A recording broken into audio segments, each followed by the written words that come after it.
Teachers day ఉపాధ్యాయ దినోత్సవ శుభాకాంక్షలు కూడా మీకు తెలియజేస్తా ఉన్నాను. ఈరోజు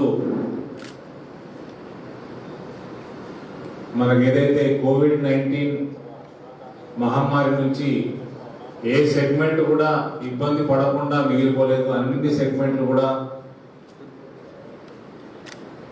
అన్ని వ్యాపారాలు అనేక రకాలుగా అందరూ కూడా ఇబ్బంది పాలవుతూ ఉన్నారు. అందులో ప్రైవేట్ లెక్చరర్స్, ప్రైవేట్ టీచర్స్ అనేక మంది ఉద్యోగాలు కూడా కోల్పోవడం జరిగింది. ఇందులో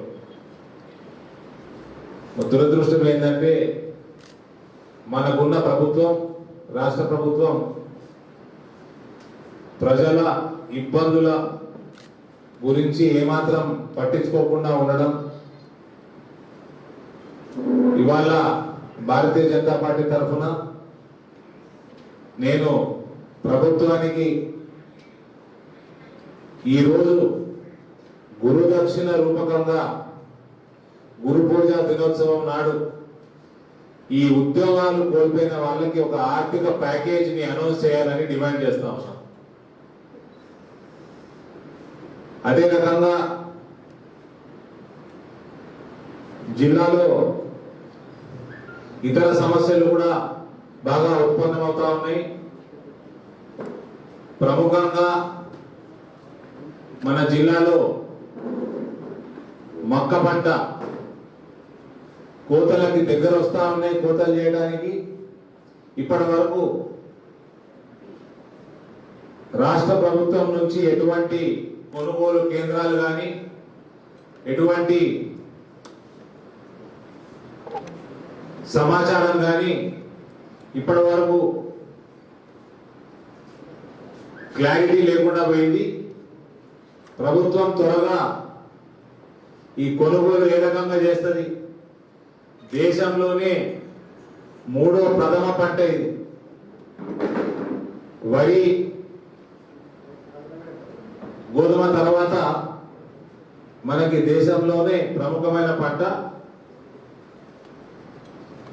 దీనికి కేంద్ర ప్రభుత్వం ఈ సంవత్సరం 90 రూపాయలు పెంచి మినిమం సపోర్ట్ ప్రైస్ 1850 చేయడం జరిగింది. 1850 రూపాయలు చేయడం జరిగింది.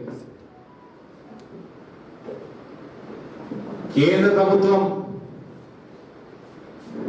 ఇంత సపోర్ట్ ఇస్తున్నప్పుడు రాష్ట్ర ప్రభుత్వం ప్రొక్యూర్మెంట్ సెంటర్లు ఏర్పాటు చేయకపోవడం నిజంగా కూడా దురదృష్టకరం. గమనించాల్సింది ఏంటంటే, మీడియా మిత్రులు, అందరు రైతులు ప్రముఖంగా గమనించాలా. 1850 రూపాయలు కేంద్రం ధర నిర్ణయించినాక దాంట్లో సింహభాగం కేంద్రమే భరిస్తున్నప్పుడు రాష్ట్ర ప్రభుత్వం ఎందుకు కొనుగోలు చేస్తలేదు? దీనికి సరైన ఆన్సర్ కేసీఆర్ ఇంకా 10 జన్మలు ఎత్తినా కూడా ఇయ్యడు.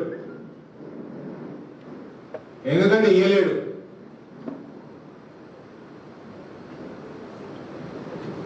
మీకు ఆధారాలతో చూపిస్తే నేను మక్క పంట, మక్కకి డిమాండ్ జాతీయంగా అంతర్జాతీయంగా పెరుగుతా ఉన్నది. గత సంవత్సరం మనము 4 మిలియన్ టన్నులు ఎగుమతి చేసినాం. దేశం దాదాపు 1100 కోట్ల రూపాయలు, 3.7 మిలియన్ టన్నులు, దాదాపు 4 మిలియన్ టన్నులు అనుకోండి ఎగుమతి చేసింది. జాతీయంగా కూడా నేషనలీ ఆల్సో డిమాండ్ బాగా పెరుగుతా ఉంది. పోల్ట్రీ ఫీడ్ అనుకోండి, ఇటువంటి డిమాండ్ మనకి నేషనలీ ఇంటర్నేషనలీ పెరుగుతున్నప్పుడు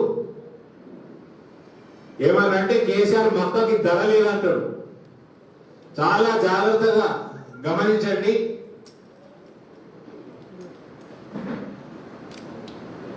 గత సంవత్సరం లాస్ట్ ఇయర్ అంతకుముందు ఇయర్ చూసుకుంటే 2300 రూపాయలు దేశంలో ఓపెన్ మార్కెట్ లో వివిధ రాష్ట్రాలలో ఉన్నది మక్క క్వింటాలి. కానీ మన రాష్ట్రంలో 1250 అంటున్నాడు. దేశంలో 2300 ఉన్నప్పుడు ఓపెన్ మార్కెట్ లా మన రాష్ట్రంలో 1250 ఎట్లుంటది? నేను ఇంతకు ముందు కూడా ఇటువంటి మద్దతు ధర విషయంలో మాట్లాడేటప్పుడు మన రాష్ట్రంలో కొనుగోలు చేసేటప్పుడు ఆక్షన్లు ఏదైతే లాట్లు ఆక్షన్లో పోతాయో అక్కడ పెద్ద ఎత్తున కరప్షన్ జరుగుతా ఉంది.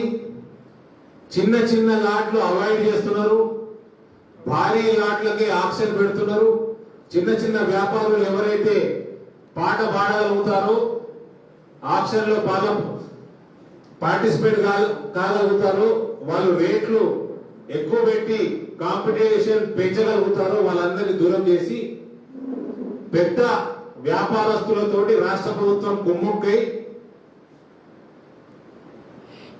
వ్యవసాయంలో అతి పెద్ద కుంభకోణం తెలంగాణలో జరుపుతా ఉన్నారు. మన ఫామ్ హౌస్ ముఖ్యమంత్రికి అంత ఓపిక లేదు ఇవన్నీ ఎక్సర్సైజులు చేసేది. వెనక నుంచి పూర్తిగా ఈ కరప్షన్ నడుపుతున్న తతంగం, రైతులని నట్టేట ముంచుతున్న తతంగం కల్వకుట్ల తారక రామారావు.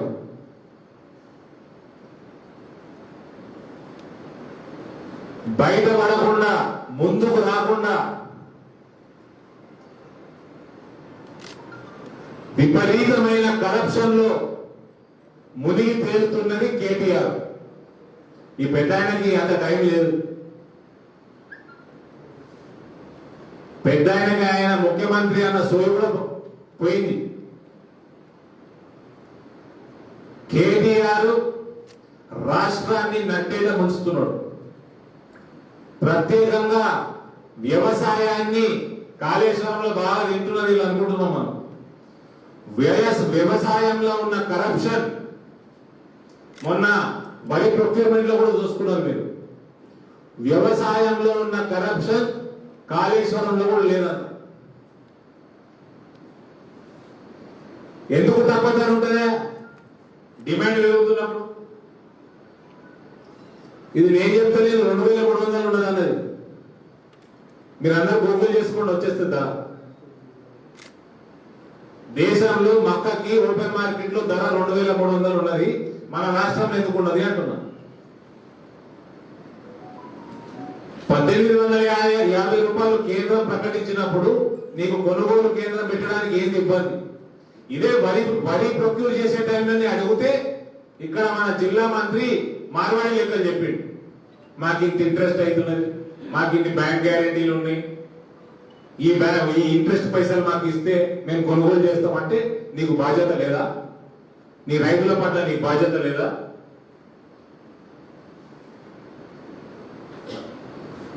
ఇవాళ మక్క కూడా ఉమ్మడి ఆంధ్రప్రదేశ్ నాకు తెలిసి నెంబర్ 1 పొజిషన్ మక్క ప్రొడక్షన్ లో, తెలంగాణ ఏపీ 2 కలిపి.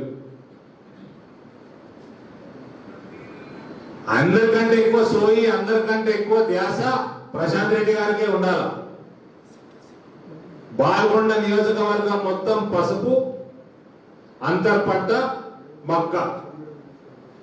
పసుపుకి మేము పైసలు ఇస్తాము, మక్కకి ఇచ్చినట్టు మేము కూడా సపోర్ట్ ప్రైజ్ ఇస్తాము, లేక రాపియమయ్యా అంటే అది చదవకపోయి. మక్కకి మేము ధర ఇస్తున్నాము, ప్రొక్యూర్ చేసి ఇవ్వండి అంటే అది చేత కాదు.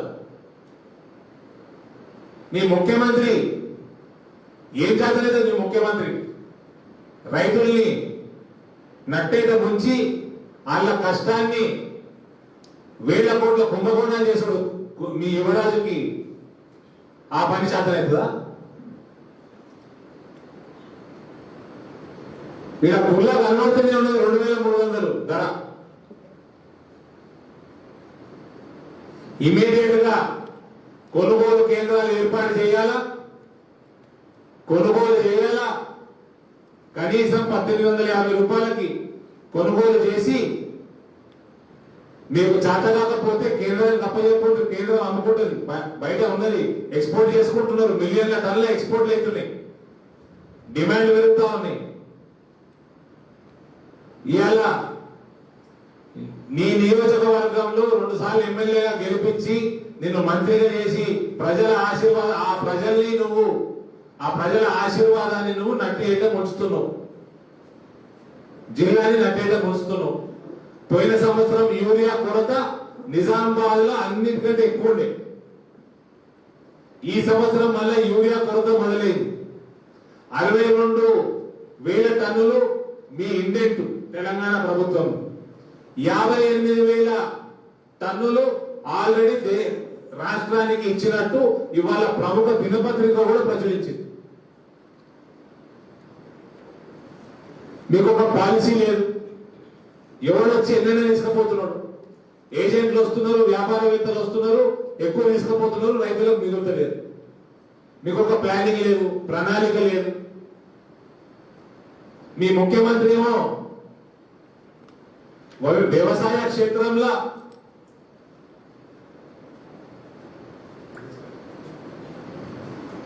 ఆయన పండించే పంటలు మనకేమో మక్కద్దు, పసుపొద్దు, కానీ ఆయన పండించే పంటలు చూడండి.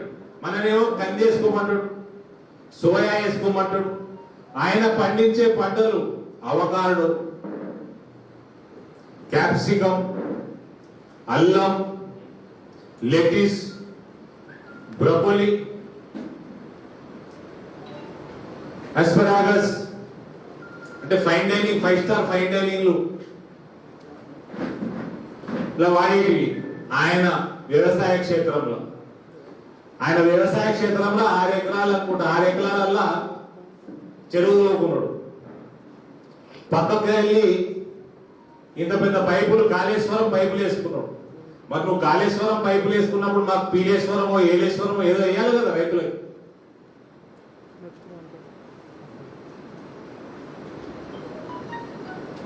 మరి నీకేమో ఎకరానికి 15 లక్షల నుంచి 1 కోటి రూపాయల దాకా ఆదాయం ఉన్నట్టు నువ్వే చెప్తీ.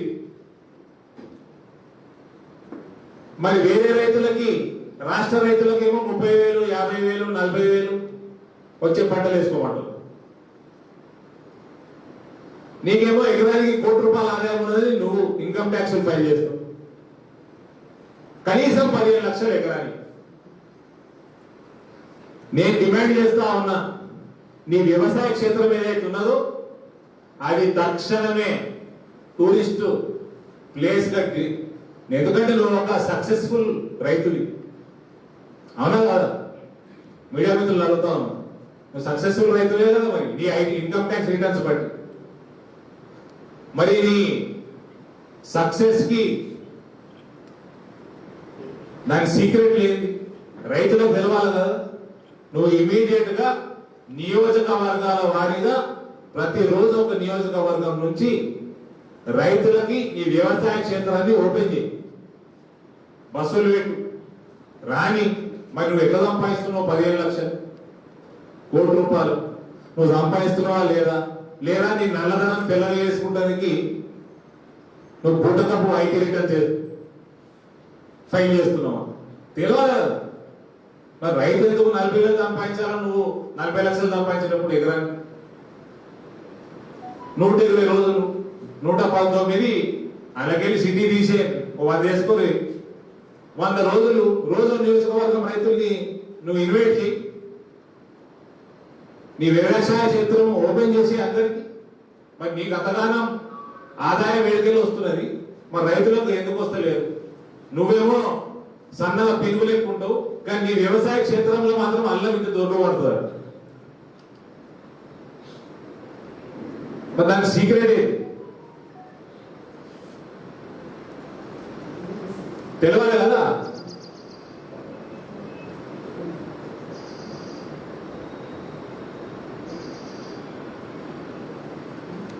కాబట్టి మక్క రైతుల కోసం ఇమీడియట్ గా తక్షణమే కేంద్ర ప్రభుత్వం నిర్ణయించిన ఎంఎస్పి ధర మీద కొనేటట్టు కొనుగోలు కేంద్రాలు ఏర్పాటు చేయాలా? దీనికి ఏమి సాకు లేదు. నువ్వు నీ అవినీతి ఆపేస్తే రైతులు బాగుపడతారు, ఆత్మహత్యలు తగ్గుతాయి. 5వ స్థానం ఉన్నట్టున్నది తెలంగాణ. మన రాష్ట్రం చిన్నదైంది కానీ మన ఇవి సూసైడ్లు మాత్రం, రైతుల సూసైడ్లు మాత్రం తక్కువ కాలేదు.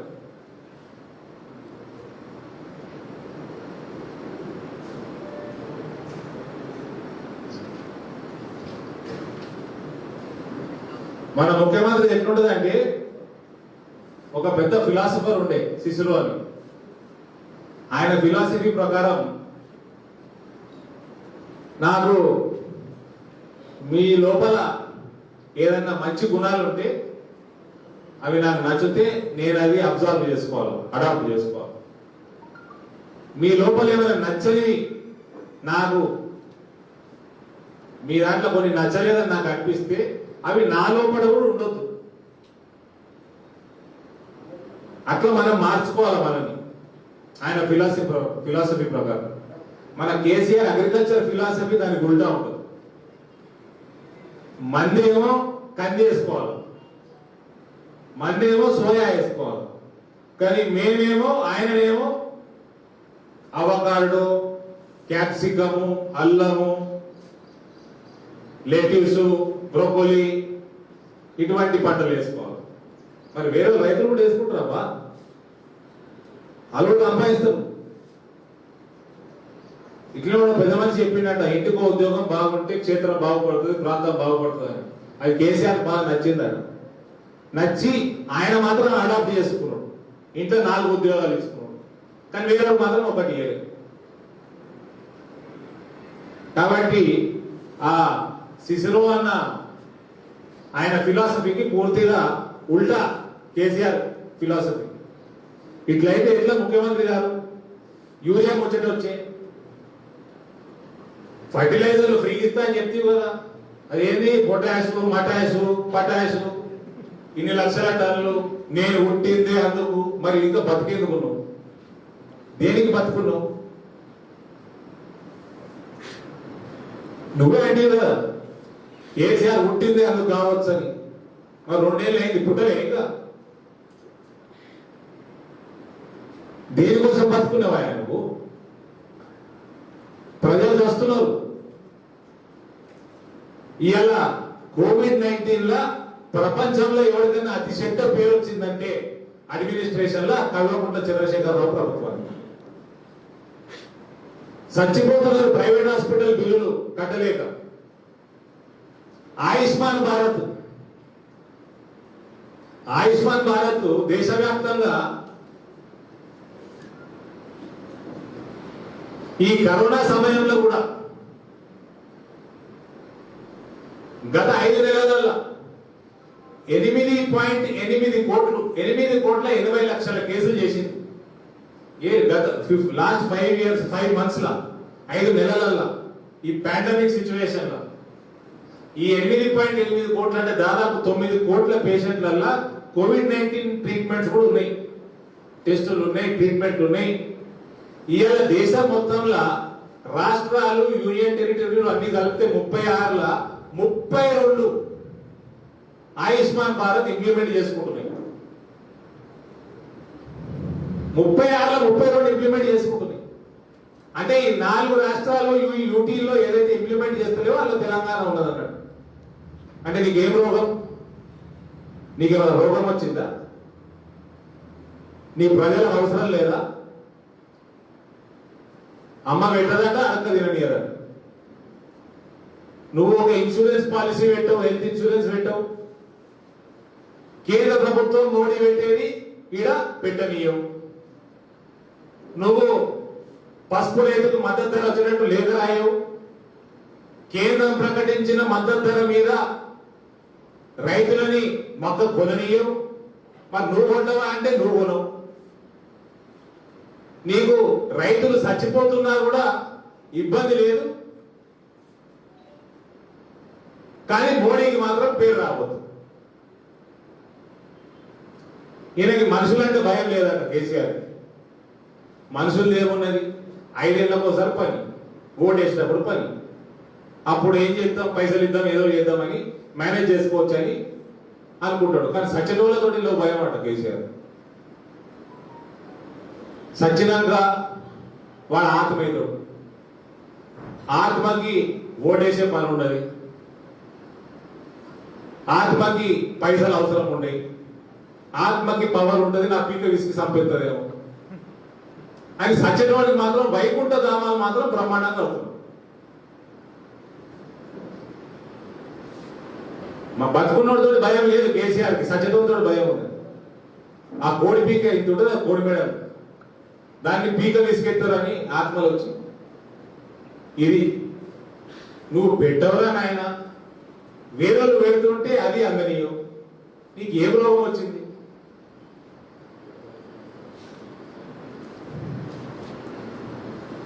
ఆయుష్మాన్ భారత్ మొత్తుకుంటా ఉన్నాం భారతీయ జనతా పార్టీ తెలంగాణ ప్రాంతంలో. ఆయుష్మాన్ భారత్ తక్షణమే ఇంప్లిమెంట్ చేయమని ధర్నాలైతా ఉన్నాయి. ఆ యశోద హాస్పిటల్ బయట, ఇక్కడ కూడా మన ప్రైవేట్ హాస్పిటల్ కూడా ఎప్పుడు తెలిసిందో నేను చెప్తాను మీకు. ఇక్కడ 4 హాస్పిటల్కి ఫస్ట్ ఇచ్చి నిన్న మొన్న 2 ఇంకా యాడ్ చేసినట్టున్నారు. 6 ప్రైవేట్ హాస్పిటల్కి ఇచ్చి నిన్నది ఇచ్చింది తెలుసా? ఈ టీఆర్ఎస్ వాళ్ళకి ఎద్దులు పొడిచినట్టు పొడుస్తా ఉంటే పనిచేస్తారు. నేను మన జిల్లాలో ఉన్న ఇంపార్టెంట్ డాక్టర్లు అందరినీ కొందరితోటి నేను వీడియో కాన్ఫరెన్స్ పెట్టి అలా కోవిడ్-19 ఈ పేషెంట్లది ప్రాబ్లమ్స్ అర్థం చేసుకొని కలెక్టర్ గారితో మాట్లాడితే అది తెలుసుకున్న ప్రశాంత్ రెడ్డి 4 హాస్పిటల్లకు అప్పుడు ఇచ్చిండు. లేకపోతే ఇలా సోయి లేదు. ఆ ఫీడ్బ్యాక్, ఆ మీటింగ్ ఫీడ్బ్యాక్ తోటి కదిలింది. అట్లా ఎద్దు నడుస్తా ఉండాలి. అట్లా పొడుస్తా ఉంటే ఇంకొకటి Madhav Nagar railway over bridge పోయిన దిశ మీటింగ్ లో ఏమైందో 9 నెలల నుంచి ఫైలు ప్రశాంత్ రెడ్డి మెట్ట కింద పెట్టుకుని వండుకున్నది నేను ఎక్స్పోజ్ చేస్తే, లెటర్ల ద్వారా ఎక్స్పోజ్ చేస్తే, దాని తర్వాత ఆగ మేఘాల మీద ఆయన ఎస్టిమేట్ పంపిండు. ఆ పంపించింది కూడా తప్పు పంపిండు. మళ్ళా రైల్వేస్ వాళ్ళు రిటర్న్ పంపితే మళ్ళా దాన్ని కరెక్షన్ చేసి మళ్ళా పంపితే రైల్వేస్ నుంచి తక్షణమే సౌత్ సెంట్రల్ రైల్వే పూర్తి ఎస్టిమేట్ ప్రిపేర్ చేసేసి ఫైనల్ శాంక్షన్ కోసం రైల్వే బోర్డుకి పంపించేసి, ఈ కాపీ కూడా మీకు ఫార్వర్డ్ చేస్తాం, మీ వాట్సాప్ గ్రూప్ లో ఫార్వర్డ్ చేస్తాం. ఇది రైల్వే బోర్డు నుంచి అతి త్వరలో క్లియరెన్స్ చేయించుకొని తీసుకొచ్చే బాధ్యత కూడా నాదే. తెచ్చినాక రాష్ట్ర ప్రభుత్వం వాళ్ళ టెండర్లు వాళ్ళు పిలుచుకుంటే రైల్వే టెండర్ పిలుచుకుంటే, దీనికన్నా ప్రశాంత్ రెడ్డి గారు ఆ టెండర్ల దగ్గరన్నా పోయినసారి ఎంపీ లెక్క కేఎస్టీ ట్యాక్స్ లేకుండా కొంచెం ప్రజల సౌకర్యం కోసం దీన్ని తొందరగా చేపేయాలన్నది నా విజ్ఞప్తి. ఇప్పుడు ఈ పరిస్థితులలో మన రాష్ట్రము, మన జిల్లా రైతులనండి, టీచర్లనండి, కోవిడ్-19 పేషెంట్లనండి, ఈ అందరూ కూడా అనేక ఇబ్బందులు పడతా ఉంటే మనోడు గురుదక్షిణ ఇచ్చేది మన మనోళ్ళకి కల్వకుంట్ల కుటుంబానికి దక్షిణ తీసుకున్నాడు తప్ప ఇచ్చుండదు.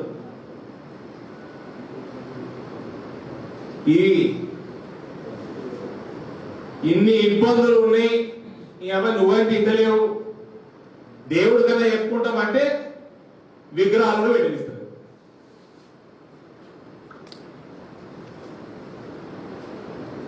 పోయి విగ్రహాలు పెట్టలేకపోతే ఫైనల్ గా దేవుడిని కూడా ఇష్టపెట్టలేన. మరి నా గౌరవ మిత్రుడు, మీలాంటి మిత్రుడు చెప్పాడు, మీడియా మిత్రుడు, ఏది మన బాలాపూర్ గణేష్ లడ్డు పోయిన సంవత్సరం సుమారు 15 లక్షల చిల్లర కిందనో పోయింది. ఈసారి లేదు, పండగలు లేవు, ఈయన విగ్రహాలు పెట్టనీయలే, ఆ ఆప్షన్ అయినట్టు లేదు. ఆ లడ్డు ముఖ్యమంత్రి గారు సొంతంగా తీసుకున్నాడు, రూపాయి ఇయ్యలే. దేవుడిని కూడా ఇష్టపడలేడు ఆయన ఒకటే మిగిలిన. అంటే నేను ఏంది స్పెషాలిటీ అని అనుకుంటే కీర్తి, ఆరోగ్యం, విజయం ఇవన్నీ దక్కుతాయి అంట ఆ లడ్డు కొన్నోళ్ళకి.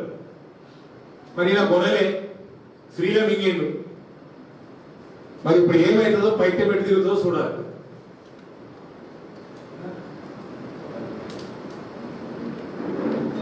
నేను ముఖ్యమంత్రిని చెప్తా ఉన్నా, నువ్వు రాష్ట్రానికి ముఖ్యమంత్రి, నాకు కూడా నువ్వే ముఖ్యమంత్రి. నీ ఆరోగ్యం బాగుండాలని నేను కూడా కోరుకుంటా. ఆ 15 లక్షలు ఇచ్చేసి బాలాపూర్ మండలికి ఇచ్చేసి మళ్ళీ పుసుగ్గా నీకేమైనా అయిందనుకో, ఏదో హితవు చిన్నోనైనా చిన్న హితవు కలుపుతున్నా, నీకే ఆరోగ్యం బాగుంటావు. గమ్మున్న 15 లక్షలు పోయినసారి ఎంతకైతే అమలు పోయిందో అన్ని పైసలన్నీ ఇచ్చేసి.